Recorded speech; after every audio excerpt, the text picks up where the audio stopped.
So the first tip I want to go over is, I see a lot of Asuka players, and myself included, this is more a reference from myself because this is a habit I need to get rid of.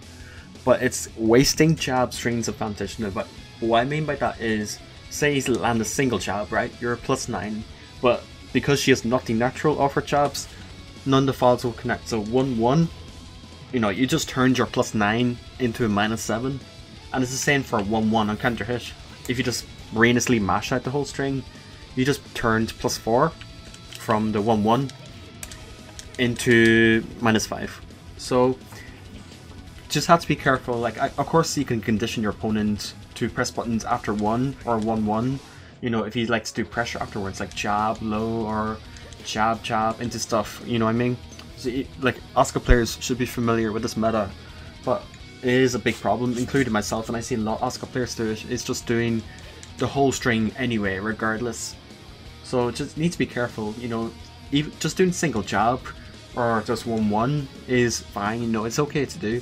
Especially when they'll freeze up because of the extensions. So they might freeze up after 1-1 or they might freeze up after a single jab because of the extensions.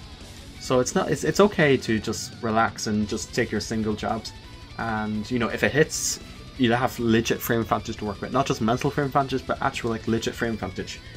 So it's a good idea to keep in mind, keep in consideration that you don't always have to do the whole string. Just cut it short, take the frame advantage that you earned, and then work with the frame advantage that you got. And that's it really for this one anyway. I think it's not so obvious, it's something really subconscious. Like, a lot of Asuka players would just do the whole jab string anyway. But like I said, like myself included, I need to work on this myself to just relax, take the frame advantage that we got from the single jab or 1-1 on counter hit. And that's it for this section anyway. So this one is just more optimization. So ever since Tekken 6, a lot of Asuka players will do this wall combo. So this, backdash, can-cans. You know, it's one of her oldest wall combos. It's always been there.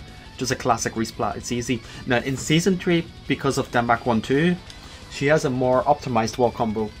So you do this, crouch cancel Demback 1-2. It just takes a little bit of practice. So as you can see, it does 8 more damage. So it's quite a step up. You know, 8 is a lot. So it's worth knowing this combo. It's worth learning how to do this combo because 8 is, like I said, it's a big step up. But it's, for me personally, it's more muscle memory because I've been doing that combo since Star Tag 2. You know, it's a staple wall combo off that FC Damper 2 counter hit. But this is a new one. This is the new world. This is the new generation of combos. So this is something I need to get into muscle memory. And I just want to show you guys this. So I would learn this. So this is something I do personally a lot myself for this tip number 3. So a lot of, this would be Asuka's staple rage drive combo. Something like this. So 85 damage, right? So 4-for-1 Ender obviously does a lot of damage, but I think the situation afterwards is not that good because she doesn't have much advantage after dashing in. So if I don't think 4-for-1 will kill, this is something I would do.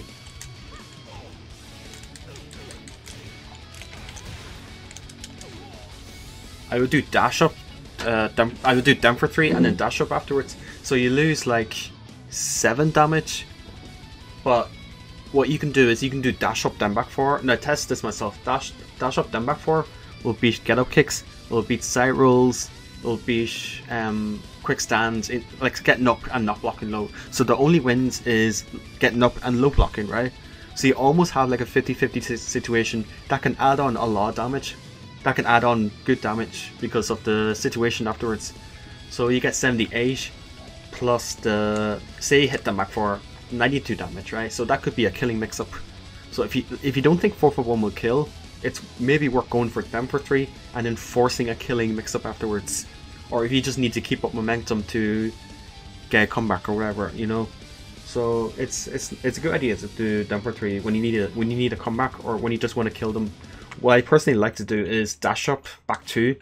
So you know, you have back 2 1 mid back 2 4 mid low, back 2 cancels into mid or low or whatever you want. You can get creative with back 2. So that's something I like to do personally, just to add on a killing mix up when Dem for 3 dash up killing mix up rather than doing 4-for-1. leaving them with a little bit of life, and then kind of having to reset to neutral again because of the disadvantage after 4-1. So maybe this is something to consider. Maybe this is something that could be useful. Personally, I do a lot myself, so I can vouch for it. So something for tip number 4 I want to talk about is while standing 4 to den 2. Why this little flowchart is so good is because you can't do anything. Den 2 afterwards is a force block unless the opponent character has a parry, which is fast enough. So if you do something like while standing 4, you can't sidestep either direction. You can't backdash it with most characters. Now keep in mind, most characters, at least Set and Safina can backdash as far as I know, but other characters you can't backdash it. And of course if you mash, it trades with 10 frames. I did dick jab there, so it trades with 10 frames, so you pretty much can't press buttons against it. She can still combo off it. So it's a really good conditioning tool because you land while standing 4 so much as a punish or as a mid from FC to mix with. So when you hit while standing 4, you know, den 2 is a really strong option afterwards. Just simply to the fact that most characters are forced to block this. Now, obviously, when they respected den 2, this is when you can start doing while standing 4, dash up, and then do mix-ups like go for a low, go for grabs, go for delay pressure, you know, literally whatever you want, right?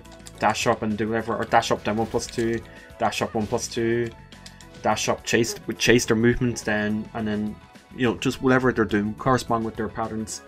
So while standing 4, the den 2 is just like one of my favorite things for her, like in terms of just conditioning opponents. Really easy condition to the opponent when you remove every option they can do except for blocking, and then that's when you can start getting into their heads, you know, with delay pressure, with lows, with dash up pressure.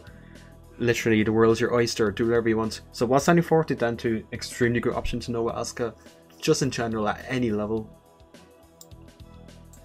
So this is similar to the last tip, as in it's just a conditioning tool. It forces them to do one thing, which is to block it, because everything else will get interrupted in most cases. So this is why let's do Asuka. So we all know, most people who are strong in the Asuka matchup will know after FC down for 2 and hit, they can backdash the second one and whip punish it. This is a very common strategy in Asuka matchup knowledge. What Asuka can do, now this is obviously very risky because FC down for... So I tried to backdash there and I couldn't escape. So this is a good option because it beats everything, like it beats a lot of things like jabs, it'll beat highs. Because it's 12 frame, it'll be a mid. So FC down for 2 on hit is 0, and then the low afterwards is 12 frames, so I can't do my 13 frame mid to check her. So FC down for 4 is, or FC down 4 or down for 4, you can do either input, is a good option. Now just, you have to be careful with it because it is pretty bad on block, wherever Kusumi can punish with. Well, I mean, just assume normal hot kick will reach there, you know, Kusumi's while standing punishment is not great at range. But so it's a good conditioning tool to make your opponent do select few options. Like Asuka's all about conditioning opponents to do certain things, and she's very good tools for it. So FC down for 2 to FC down 4 will beat backdash, it'll beat highs, it'll beat my 12 frame mid. It will trade with, no, it'll beat my 13 frame mid, sorry, down for 1, 13 frame mid. And then once you get them to do other things because of this move, then you can start conditioning them and play around that. You know, if they start doing dick jab to interrupt it, then you can do sidestep and whip punish it. You know, sidestep, whip punish, dick jab, or you can do things like backdash and make a whiff and then whip punish it. Or if they start doing let's say a 12 frame mid, you know, this will trade with it. Then you can block it, you can take a turn, or you can sidestep it, whip punish it, backdash, whip punish it. You know, get into their heads. So this would be another really good conditioning tool. FC down for 2 into down 4 will stop a lot of things, and then you play around with it. And that's my 5th tip for Asuka, and that's pretty much the whole video. I hope it helps. It's just really like obscure Asuka information, and yeah, that's it from me.